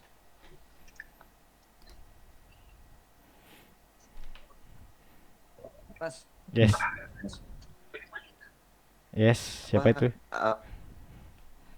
Apa namanya nih, nyambung pertanyaan dari si Fatih sih sebenarnya sih. Pertanyaan Tadi kan Fatih apa lu pertanyaan udah ngasih lu? Ya, sok Ram, silakan Ram. Ya, dari range-nya kan tadi kan lu kan ngasih contohnya kan dari 10 di umur 10, di umur 20. di umur 20, di umur 30, sama di umur 40 kan ya. Nah, apa sih namanya? Itu kan ada gap sekitar 10 tahun. Ya. Salah nggak sih kalau misalkan gue tuh maunya ya gue tahu the best-nya di mana tuh, gue nggak mau sampai umur 25 tahun mungkin, atau gue mau tahunya sampai ya udah sampai umur 22 aja gue harus udah tahu the best gue di mana gitu. Itu jadi salah nggak sih kalau misalkan di sudut pandangnya orang kreatif? Kadang kan orang-orang kreatif kan prosesnya kan kayak harus kayak harus dinikmatin gitu loh. Ya, bisa sih? Ya ngerti gue. Bisa salah, bisa enggak. Tergantung dari kedewasaan lu sebagai kreator, tergantung dari seberapa banyak lu kerja keras untuk mencapai situ. Yang sama kayak tadi gue bilang. Gitu. Kalau lu naik motor tapi 180 km per jam digas nggak berhenti, lu mungkin bisa lebih cepat daripada naik travel. Tapi ada tapinya kan, setiap kali lu membuat satu pilihan. Tapi satu, safety-nya pasti akan menurun, bahaya. Yang kedua, awareness sama jalan itu harus full power, nggak bisa turun. Nah, lu sekarang umurnya berapa sih? 23. Misalnya kita tadi ngomongin contoh, misalnya lu sekarang umurnya 20, di 22 udah mau menemukan yang base-nya di mana. Ada orang-orang yang menemukan itu. Ya tapi dia biasanya either dia mulainya lebih early atau dia sangat-sangat cepat belajar dan udah punya kedewasaan mental yang lebih tinggi daripada orang-orang seumurnya. Gitu. Gue punya murid di film. Lo mungkin tahu ya. Namanya Tiara Westlake. Dia umurnya 25 tapi ngobrol sama gue, sama DP gue, sama produser gue, karena dia punya kedewasaan mental. Di umur 25 tahun dia bisa ngobrol sama orang-orang di umurnya di atasnya dia. 23 tahun malah waktu itu. Gitu. Tapi kalau ngecek lagi dari backgroundnya, bapaknya fotografer, ibunya orang teater. Jadi dari kecil, dari lebih muda itu udah ke expose sama hal-hal yang sifatnya kesenian, art gitu. Cek lagi yang tadi gue bilang, lo punyanya apa gitu. Kendaraan lo apa nih buat menuju Bandung gitu. Dan jangan mengukur penggaris lo pakai penggaris orang lain. Jangan ngiri sama orang yang 22 udah punya rumah. Nggak usah ngiri, ya emang berarti jalan hidupnya dia kayak gitu. Ada juga kok orang-orang yang memulai di umur 60 tahunan. KFC cuy, baru mulai di umur 60 tahun cuy. Iya kan? Ya gak? Krisdo tuh panutan lo, baru mulai YouTube di umur 42 tahun. Ya YouTube-nya kan. Tapi kan Dia kan belajarnya dari kecil. Iya, tapi kan YouTube-nya dari nol deh mulainya. Iya sih. Bang. Iya. Gua mau nanya, itu kan yang di 20 tahun tuh coba semuanya. 30 tahun tahu best di mana. Nah, 40 tahun making money the best. Nah, gimana menurut lu, Bang? 40 tahun tuh udah banyak yang encok, Bang, masalahnya orang Indonesia udah banyak nggak produktif. Ya, lu jaga kesehatan lah. Nah, udah olahraga makanya. Olahraga. Gimana sih? Bagusin badan. Gimana sih yang punya akunnya bagusin badan nanya?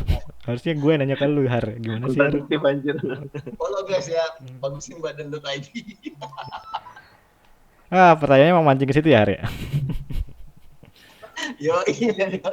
Olahraga cuy, asli. Lo tahu prinsip ini nggak? Namanya ini buat editor ya, 20. Siapa yang tahu? Ijal kayaknya udah tahu nih. Tahu nggak, Jal? 2020 rule. Yes. Tahu nggak, Jal? Tahu. Coba jelasin, Jal. Biar nggak gue mulu yang ngomong. Itu yang di pagi hari itu kan ya, Bang? Yang di mana? Yang kayak 20 menit pertama baru bangun tidur. Bukan. Beda lagi. Coba, tapi kalau yang dari lo gimana? Kalau yang gue tahu buat produktif keseharian sih, jadi kalau baru bangun tidur 20 menit pertama. Mic lo, Har. Hari, mic lo. Sorry, Jal. Oke, jadi yang gue tahu rule 2020 itu yang gue tahu pertama kalau bangun tidur 20 menit pertama kita usahain buat aktivitas kayak sekedar olahraga, jalan kaki selama 20 menit. Habis itu 20 menit selanjutnya kita relaksasi kayak mandi, sarapan dan lain-lain. Setelah itu 20 menit yang terakhir kita buat journaling gitu, Bang. Oke. Nah, itu juga bisa dipakai tuh, tapi 2020 yang gue punya itu 2020 ketika lo bekerja di depan layar. Ini beda lagi. Oh. Tapi ilmunya ilmunya sih tahu kan, Jal, yang itu, Jal? Iya. Ilmu yang Rijal tadi boleh dipakai juga tuh. Nah, 2020 yang di depan layar lo tahu, Jal? Tahu juga kan? Tahu, Bang. Coba lo jelasin, Jal. Jadi ini buat editor nih atau buat desainer nih? Iya. Jadi misal 20 menit pertama kita fokus di monitor, entah mau ngapain lah, pokoknya fokus di monitor kerja atau ngapain, terus 20 menit selanjutnya kita fokus ngelihat barang itu kan ya, Bang? Kayak fokus pada suatu objek dari jarak tertentu, terus yang 20 menit selanjutnya dari kayak No. agak jauh, terus kembali fokus lagi. No. Tiap 20 menit ya, breakin mata lo selama 20 detik untuk melihat sesuatu yang jaraknya 20 feet. 20 feet itu berapa meter ya? Ya, lo tulis sendiri deh di Google. Ya, jadi gitu. Jadi jangan kerja ya. Ini kalau mau sehat nih, biar nggak encok nih si Hari nih. Ya. Jangan lo duduk 1 jam doang gitu. Ini kayak gue nih, abis ini gue pasti bakal jalan-jalan abis ini karena gue abis 2 jam duduk di kursi. Tapi ketika lo ngedit sendiri, setiap 20 menit break 20 detik lo lihat mata lo ke arah yang jauhnya 20 kaki. Tapi jangan ngeliat cahaya, jangan ngeliat lampu, jangan ngeliat monitor. Itu untuk ngereset mata sama ngereset otak lo, sehingga ketika lo balik lo fresh lagi. Nah, ini salah satu juga buat kalau lo mau naikin mood ngedit tuh kayak gini. Otak lo perlu istirahat, sesimpel itu. Gitu, Jal. Iya, Bang. Oks, udah mau jam 9 nih. Mas, satu lagi, Mas. Ya, Gar. Apa, Gar? Tadi kan ngomongin aset nih. Yes. Mau numpang tanya, misalnya kalau cari aset buat klien yang free komersial tuh biasanya di mana? Aset lo. Klien lo punya budget nggak? Kalau ada dan nggak ada, misalnya gitu, skemanya gimana? Kalau nggak ada ya lo ke free pick. Lo harus cari sendiri gitu. Makanya biasanya kalau gue dapet project, ya, ini mungkin kalau ada ulit bisa denger nih. Kalau gue punya project, gue akan ngebudgetin bahwa sekian ratus ribu itu buat aset. Fungsinya buat apa? Lu bisa subscribe ke free pick, ke apalagi ya penyedia kayak gitu ya. Envato, Excel, Unsplash, bla bla segala macem. Lo bisa subscribe supaya lu dapet yang premium. Nggak mahal kan per bulannya berapa? Per bulannya berapa? 200 ribu kan kalau nggak lebih. seratusan ribu kan? Ya nggak sih? Ya, 9.000, iya. Yes, makanya lu masukin lah budget itu untuk klien yang bayar. Kayak gue sekarang Adobe gue asli, tapi gue nggak pernah bayar karena klien yang bayar. Jadi gue masukin budget sekian, kan Adobe itu 700-an ribu per bulan ya. Kalau lu bagi kan berapa? 700 ribu dibagi 30. 700 ribu dibagi 30 berapa itu? Kok murah? 700 tuh agak dibagi 30. Ada 23 ribu. Sehari Adobe itu harganya kurang lebih 23 ribu. Bulatin lah 25 ribu. Sehingga ketika gue bikin pengajuan harga 25 ribu itu sehari itu udah masuk di budget. Misalnya gue ngerjainnya berapa? 2 minggu. Ya lu kaliin aja berarti 14 kali 25 ribu berapa? 25 ribu. Coba 25 ribu dikali 14. Berarti 350 ribu itu udah ada di budget klien untuk ngebayarin Adobe gue. Itu belum masuk fee gue beda lagi. Gitu. Karena lo kalau lo beli tahu bulat, kan si abang-abang cuma beli tahunya ya elah nggak nyampe cepet itu si satu lingkaran tahu ya nggak sih? Ya. Bener nggak? Tapi kenapa jadi gopean satunya? Ada minyak, bensin, kompor, tenaganya dia gitu. Bener nggak? Itu. Jadi kalau mau ngaset yang kalau misalnya nggak ada budget, ya mau nggak mau lo harus pakai free pick yang dengan segala aturannya itu. Gitu. Kalau yang mau agak lebih murah, ya lu tambahin 200 ribu dari angka quotation lu untuk subscribe si free pick atau subscribe audio kayak gitu-gitu. Ya dong, kan kebutuhannya buat dia. Kalau gue nggak, kan yang perlu kliennya bukan kita. Ya, gitu sob. Iya. Ya bang, siap. Gitu. Mas, gua ada tambahan dikit mas. Boleh, monggo. Yang tadi gua suka tuh konsep yang 20, 30, 40. 20 tapi 14, hah? Iya, yang ini. yang itu 40 yang ini. Nah mungkin kalau mungkin beda orang beda kasus kali mas. Ya. Kalau gua kan mungkin karena udah terjun kerja secara korporat atau industri langsung ya di 20 ya. Jadi mungkin kalau gua kayak ngerasa benar coba semuanya, tapi lebih bagus yang under pressure, yang ada tekanan. Jadi kalau gitu lagi muda kerja di korporat mungkin akan merasakan under pressure. Jadi untuk masalah menghadapi klien, menurut gua udah agak sedikit ringan lah. Nah mungkin 30-nya mungkin gua akan mencoba dari 20, mungkin gua belum bisa nyari klien ya. Masih kerja, mungkin diajak teman, mungkin jadi orang ketiga bantuin. Artinya mungkin udah bisa nyari klien. Ya 40-nya goalnya kalau menurut gua 2 sih. Lo akan tetap kerja sebagai bawahan atau gitu-gitu aja, atau lo mau freelance gitu. Yes. Kalau gua di sini, gua akan 40 itu gua nggak mau terikat lagi. Karena di 20 tahun gua habisin buat gua ngumpulin alat atau making money-nya. 40-nya gue mau nyari klien sendiri dan ngasilin duit sendiri gitu. Gak terikat sama orang. Yoi, nggak masalah juga. Jadi sebenarnya kan ini kan sebenarnya rata-rata ya. Rata-rata adalah ya kalau lo lihat rata-rata adalah in general. Jadi ada yang lebih lambat, ada yang lebih cepat gitu. Jadi ya again apa namanya? Kembali ke pribadi masing-masing. Cuman gue suka poin lo Will tadi yang lo bilang soal apa namanya, kalau mau accelerate nih buat Rama nih, lo kalau mau accelerate bisa Ram, tapi lo harus under pressure gitu. Kayaknya udah setiap hari dah. Iya, tapi lo berasa kan waktu dulu kerja sendiri nggak ada pressure, slow. Sekarang begitu lo kerja sama orang ada pressure, jadi lebih cepat kerjanya. Kalau misalkan dulu gue kerja sendiri, ya gue di pressure sama lu bang. Ya intinya ada pressure kan? Iya. gitu. Gitu kalau lo mau cepet pressure.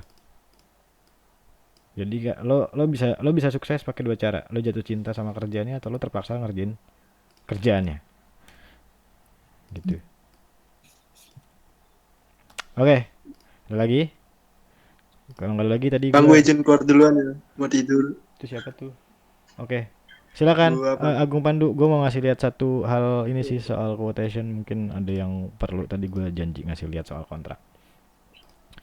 Makasih banyak, Bang. Yoi, sama-sama. Kok gue shop. sorry. Monggo, Gung. Premiere Pro. Playback. Oke. Nah, ini gue akan kasih lihat. Ini kontrak simple ya. Jadi biasanya gue bikin kontrak tuh nggak yang macem-macem pakai pasal 1, pasal sekian. Jadi biasanya gue ngasih quotation tuh pengajuan harga. Misalnya desain atau apa segala. Di sini lo bisa detailin. Kayak misalnya motion atau misalnya post pro atau misalnya pre pro gitu. Lo detailin aja. Pre production gitu. Misalnya ngapain script writing. Script writing sama apa misalnya ngerjain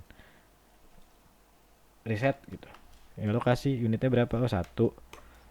Risetnya 1 orang. Misalnya perlunya berapa? 1 orang buat script writing 5 juta gitu. 1 2 3 4 5 6. 5 juta enggak tuh, 500.000. Ini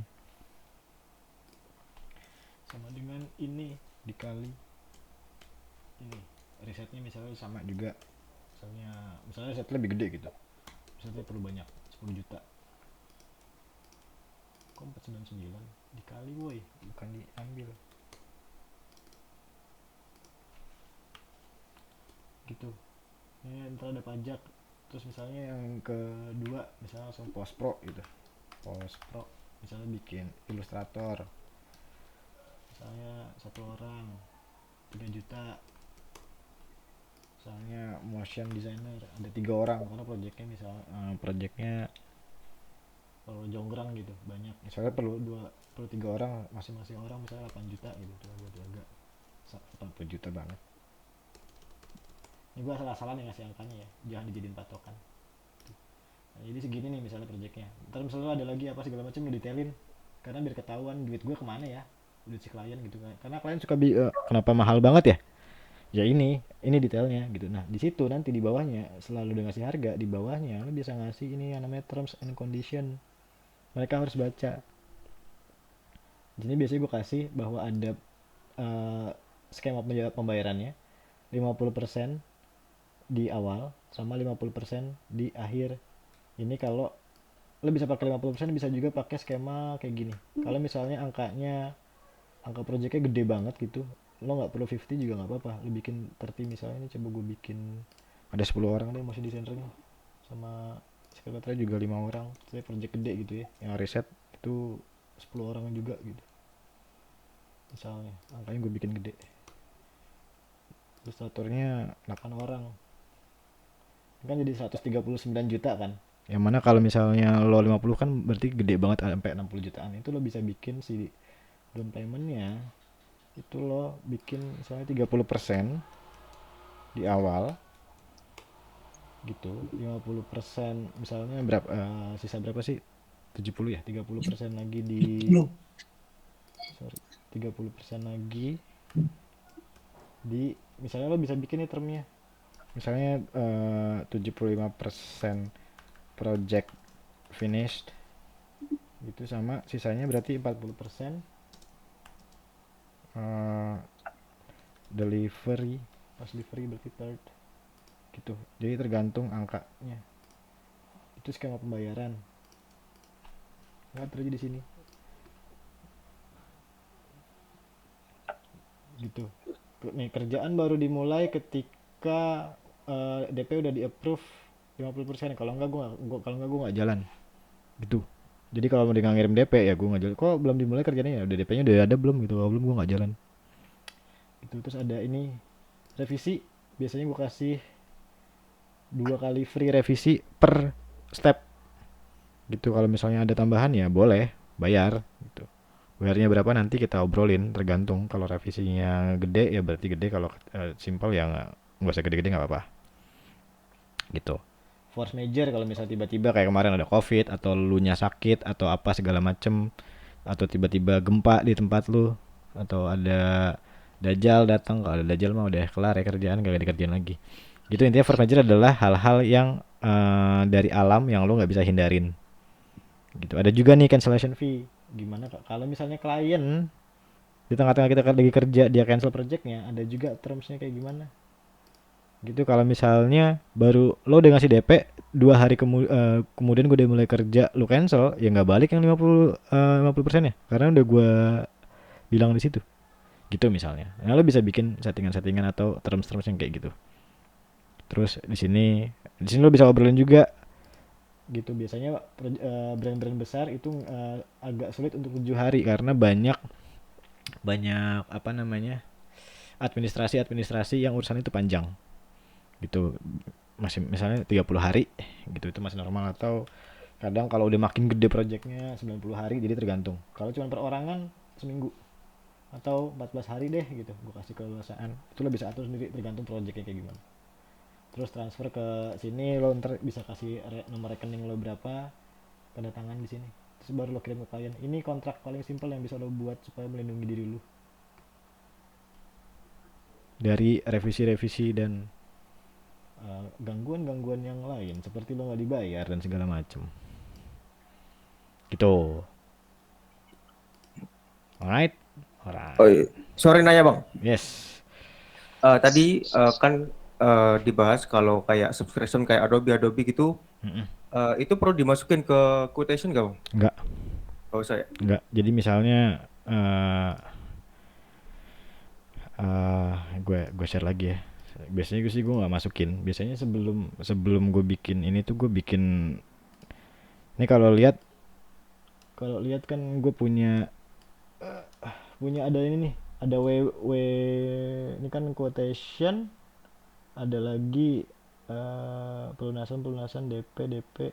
Biasanya gue bikin ada yang namanya ini nih WB itu working budget. Biasanya gue ngitung budgetnya di situ. Dan biasanya ini tuh 8 juta bukan harga lu sebagai motion misal, tapi sebenarnya harga gue tuh cuman 7.500.000 atau misal tuh cuman 6 juta, 2 jutanya lagi tuh buat embel-embel kayak free pick musik apa segala macem kayak gitu. Biasanya gue masukin di situ. Beli hard disk apa kayak gitu. Oke, siap. Kalau lo ngerjain project film itu baru didetailin semua sampai beli hard disk, beli ember, beli gelas, itu didetailin semua di situ. Karena per departemen. Gitu Jal. Terus kalau tadi yang cancellation itu yang coba share screen yang itu bang, yang kok yang gue share screen yang kalau ini cancellation sih? salah share screen gue. Harusnya yang ini yang gue share. Nah ini gue punya WB di sini nih. Di WB ini gue nggak bisa buka karena masih ada angkanya. Gitu, tapi ini tadi kan 8 juta. Kalau mungkin cuma 6 juta. Gitu, tapi yang 2 jutanya lagi adalah harga buat hard disk gitu Jal. Yang mau tanya tadi apa? Yang pas cancellation bang, itu nentuin kalau kayak misal kita kerja udah ngerjain 50% terus DP-nya dibalikin apa enggak, itu gimana caranya bang? Kalau bang Hafid? Gue rock and roll aja sih. Porsinya. Gue rock ini nih 50 di DP, 75% di progress. Nah ini biasanya negotiable, bagian yang tengah-tengah tuh negotiable. Tapi biasa kayak gue pernah di cancel juga, gue nggak dapat 75, tapi yang 50% at least nggak harus gue balikin gitu. Karena di sini kan sifatnya fleksibel ya, jadi lo diobrolin aja yang enak sama lo sama klien tuh gimana. Oh iya. Gitu, sama ya lo kan bisa lihat ya lo udah kerja berapa banyak gitu. Kalau misalnya ya elah baru dikit doang, udah yang DP-nya aja gitu. Lo nya juga harus fair sama klien. Oke, siap. Gitu, atau kadang misalnya hari ini gue ditransfer, besok di cancel, lo belum ngapa-ngapain walaupun di situ ada signing kontrak 50% masuk, karena gue belum ngapa-ngapain, gue kadang suka gue balikin duitnya karena ya gue belum ngapa-ngapain, gue nggak mau juga dibayar, gue belum cuman baru nguap terus di cancel projectnya, ya gue balikin duitnya. Kecuali gue udah nyewa alat nih misalnya, kalau misalnya syuting ya gue harus bayar alatnya lah gitu. Gitu. Siap. Thank you bang. Yoi. Ada lagi karena sudah jam 9.03. Kalau tidak ada lagi mau gue sudahi. Thank you semua teman-teman yang udah hadir. Kalau lo mau share di sosial media, mumpung masih bisa di screenshot, silakan di screenshot. Gue kasih dulu dong. Ya enggak, gue kasih, gue biar kesannya keren, gue kasih ini deh, gue kasih share screen. Dah. Screen yang mana ya? Yang ini aja. Tapi lagi di sini. Oke.